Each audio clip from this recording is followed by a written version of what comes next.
non-democratically appointed. It's an unconstitutional appointment. Actually, he has no right to offer this to China at all. There is no connectivity on this at all. I would say this is yet another anti-Indian statement by Mohammed Yunus. Well, as you know very well, we created Bangladesh. Bangladesh, China, Pakistan have of late been talking of chicken's neck, the Siliguri corridor. Yunus ने statement इसलिए दिया कि वो अपनी स्थिति मजबूत करना चाहते हैं बांग्लादेश में, और बांग्लादेश आर्मी को ये बताना चाहते हैं कि देखिए मेरे साथ भी कोई है, मेरे सिर पर भी किसी का हाथ है। কাল থেকে আন্তর্জাতিক স্তরে একটাই আলোচনা, মোহাম্মদ ইউনূস আসলে চাইছেনটা কি? তিনি কি ভারতের বিপক্ষে যুদ্ধ করতে চাইছেন? আর যদি নাই বা চান তাহলে চীন সফরে গিয়ে হঠাৎ করে ভারতের 7টি রাজ্য নিয়ে কেন তিনি কথা বললেন?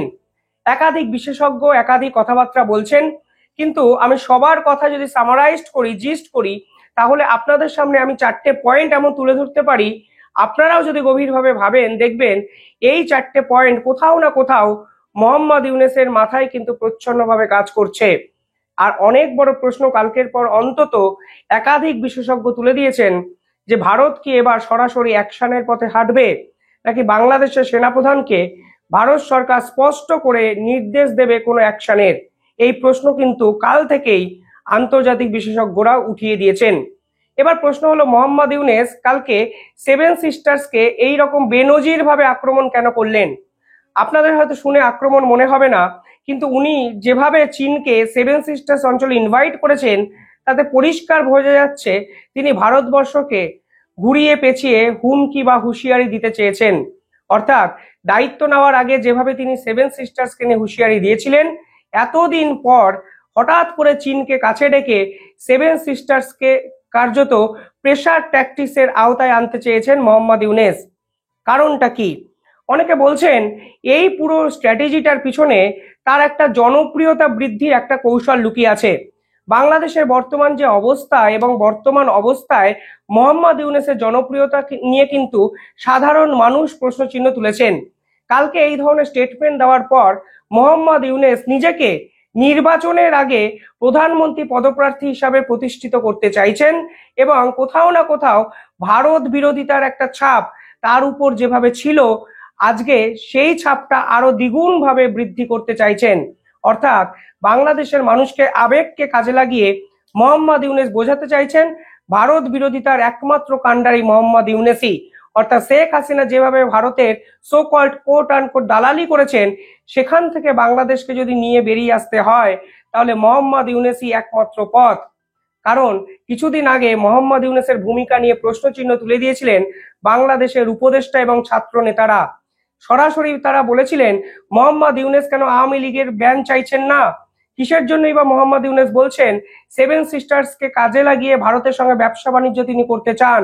অর্থাৎ কোথাও না কোথাও ভারত বিরোধিতাকে কাজে লাগিয়ে মসনদে বসলেও ভারত বিরোধিতা জায়গা থেকে কিন্তু আস্তে আস্তে আস্তে আস্তে সরে আসতে শুরু করেছিলেন মোহাম্মদ ইউনূস। এমনকি চীন সফরে যাওয়ার আগে তিনি কিন্তু ভারত সফরে আসতে চেয়েছিলেন এবং ভারতবর্ষের প্রধানমন্ত্রীর সঙ্গে নরেন্দ্র মোদীর সঙ্গে বারংবার তিনি মিটিং করার চেষ্টা করেছেন। তার জন্য এই উপদেষ্টা ছাত্রনেতারা মোহাম্মদ ইউনূসের বিশ্বাসযোগ্যতা নিয়ে কিন্তু প্রশ্নচিহ্ন তুলে দিয়েছেন। এরপরে মোহাম্মদ ইউনূস চীন সফরে গিয়ে ভারতবর্ষের 7 সিস্টার্সকে নিয়ে একটি হুমকি হুঁশিয়ারি দিলেন এবং বললেন বাংলাদেশি নাকি 7 সিস্টার্সের গার্ডিয়ান এবং অর্থাৎ অভিভাবক, এবং বাংলাদেশ যারা ভারত নাকি বা ভারতের 7 সিস্টার নাকি লকড হয়ে আছে, এই ধরনের কিছু কথাবার্তা বললেন। অর্থাৎ সেই ছাত্রনেতাদের মন পাওয়ার আবার একটা চেষ্টা এবং তাদেরকে বুঝিয়ে দেওয়া ভারত বিরোধিতার একমাত্র এখন যদি কেন্দ্রবিন্দু হয় সেই কেন্দ্রবিন্দুর নাম কিন্তু মোহাম্মদ ইউনূস। এই একটা সম্ভাবনা। পাশাপাশি এই মুহূর্তে যদি জিওপলিটিক্যাল সারফেসটা আপনারা বোঝার চেষ্টা করেন, ভারতের পক্ষ থেকে একটা প্রশ্ন চিহ্ন তোলা হয়েছে। তিনি এখন মোহাম্মদ ইউনূস এখন পাকিস্তানের কাছে যাওয়ার চেষ্টা করেছেন এবং প্রথম থেকেই তিনি পাকিস্তানকে বন্ধু ভেবেছেন।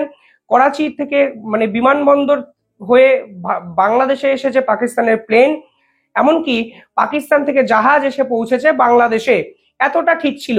কিন্তু বাংলাদেশের বর্তমানে আর্থিক ঋণের পরিমাণ $6 বিলিয়ন। এই আর্থিক ঋণের মেরামত করার কাজ কিন্তু পাকিস্তানের পক্ষে সম্ভব নয়, কারণ পাকিস্তানের আর্থিক ব্যবস্থা বর্তমানে কার্যত ধসে পড়েছে। অথচ তার পাকিস্তানকে সঙ্গে প্রয়োজন। এই মুহূর্তে যদি ভারতের সঙ্গে সখ্য একটা মনোভাব মোহাম্মদ ইউনূসের পক্ষে দেখা যায়, তাহলে পাকিস্তান কিন্তু দূরে যেতে শুরু করতে পারে। আর এই দৃষ্টিকোণ থেকেই তিনি চায়নাকে বেছে নিয়েছেন, কারণ এই চায়না এবং পাকিস্তান দুজনই কোট আন কোট জিওপলিটিক্যাল সারফেসে ভারতের বিরুদ্ধাচরণ করতে অভ্যস্ত।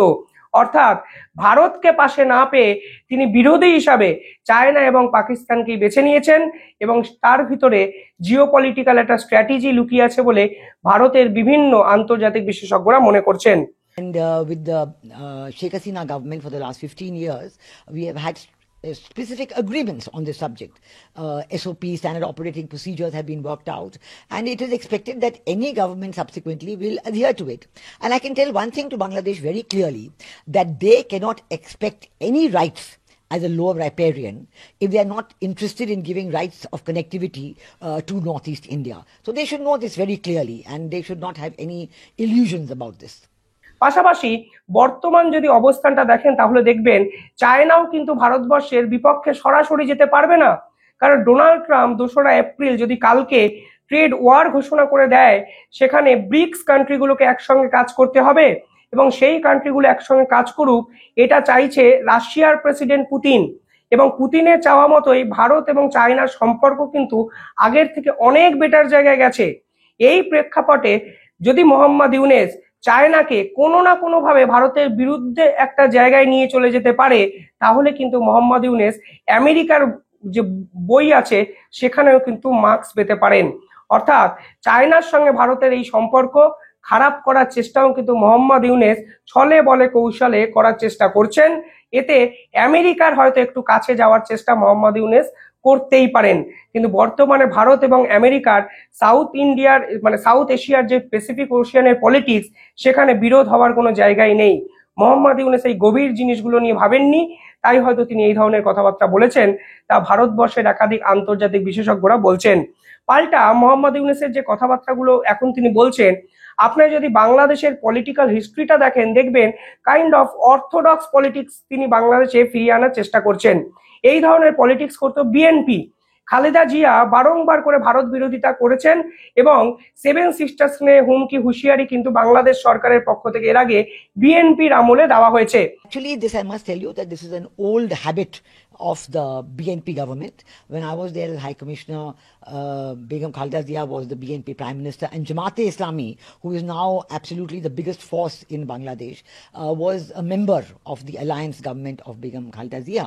And that time, their Foreign Minister Murshid Khan used to say that Bangladesh may be India locked, but Northeast India is Bangladesh locked.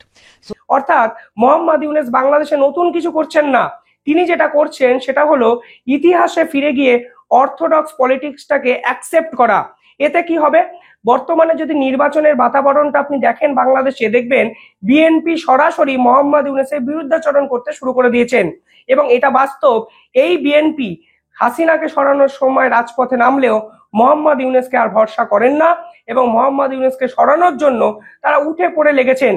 এই পার্টিকুলার দৃষ্টিভঙ্গি বিএনপির এই দৃষ্টিভঙ্গির সঙ্গে ম্যাচ করে যায়।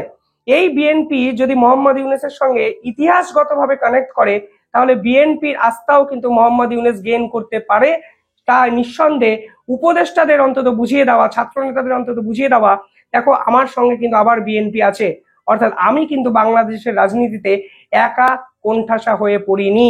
অর্থাৎ কোথাও না কোথাও নিজের যে রাজনৈতিক চেয়ার, সেই চেয়ারে শক্তিশালী হয়ে বসার জন্য, নিজের দেশের ইন্টারনাল পলিটিক্সকে ঘেঁটে দেওয়ার জন্য এই ধরনের পদক্ষেপও মোহাম্মদ ইউনূস নিয়েছেন বলে একাধিক বিশেষজ্ঞ মনে করছেন।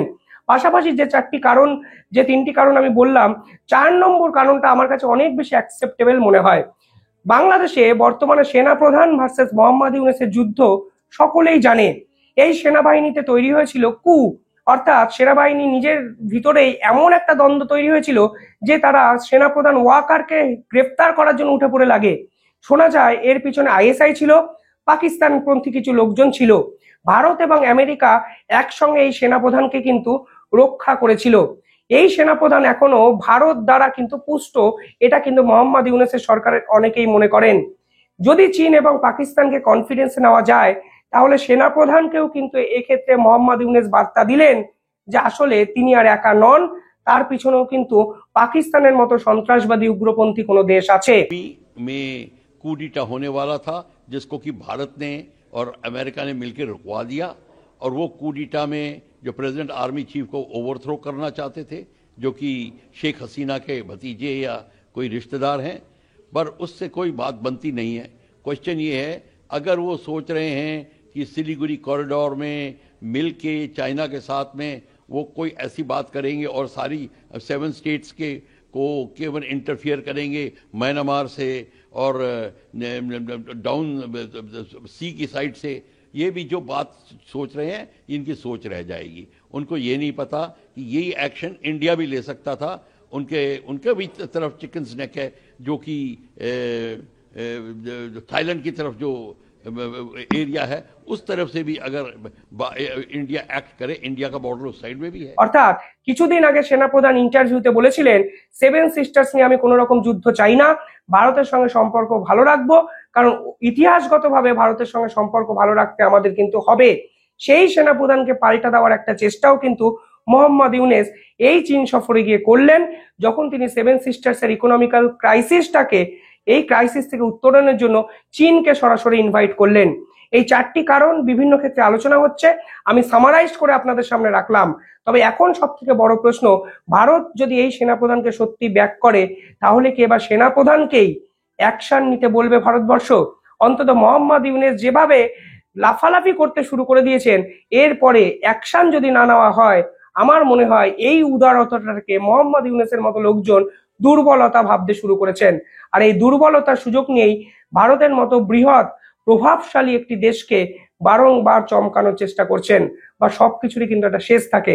চমকানোর রাজনীতি জিওপলিটিক্যাল সারফেসে চলে না, এর জন্য মেধা দরকার, বুদ্ধি দরকার, অনেক বেশি অঙ্ক সমীকরণকে মিলিয়ে কাজ করা দরকার। এই প্রেক্ষাপটে দাঁড়িয়ে ভারতের পরবর্তী স্টেপ বা অ্যাকশন কি হয় তা জানার জন্য কিন্তু অপেক্ষা করতেই হবে। তবে প্রধানমন্ত্রীর প্রধান যে অর্থ উপদেষ্টা, তিনি একটি টুইট করেছেন। তিনি আজকে বলেছেন যে ভারতবর্ষের সাথে 7 সিস্টার্স এর সম্পর্ক থাকতে পারে, মোহাম্মদ ইউনূস চীনকে বাংলাদেশে ডাকতেই পারেন, বাট এর সঙ্গে ভারতবর্ষের 7 সিস্টার্স এর কি সম্পর্ক? এই টুইট যদি দেখেন আপনারা দেখবেন তিনি পরিষ্কারভাবে বলেছেন, what exactly is the significance of 7 Indian state being landlocked, এরকম তিনি বলেছেন। অর্থাৎ প্রধানমন্ত্রী দপ্তর থেকে এই টুইট প্রশ্নচিহ্ন তোলা হয়েছে যে কিসের জন্য আপনারা ভারতের 7 সিস্টার্সকে টেনে আনলেন। আপনার দেশ, আপনি চীনকে ডাকুন, আপনি চীনের সঙ্গে সম্পর্ক রক্ষা করুন, পাকিস্তানের সঙ্গে সম্পর্ক রক্ষা করুন, কিন্তু পুরো ডিলটায় 7 সিস্টার্স এর কথাবার্তা কোথা থেকে এলো? কোথাও গিয়ে সস্তা বিজ্ঞাপন, সস্তা বিজ্ঞাপনের রাজনীতি, সস্তা জনপ্রিয়তা, কি করতে চাইছেন মোহাম্মদ ইউনূস? এই প্রশ্ন আমি আপনাদের উদ্দেশ্যে রাখলাম। কমেন্টে জানাবেন আপনারা কি ভাবছেন। ধন্যবাদ।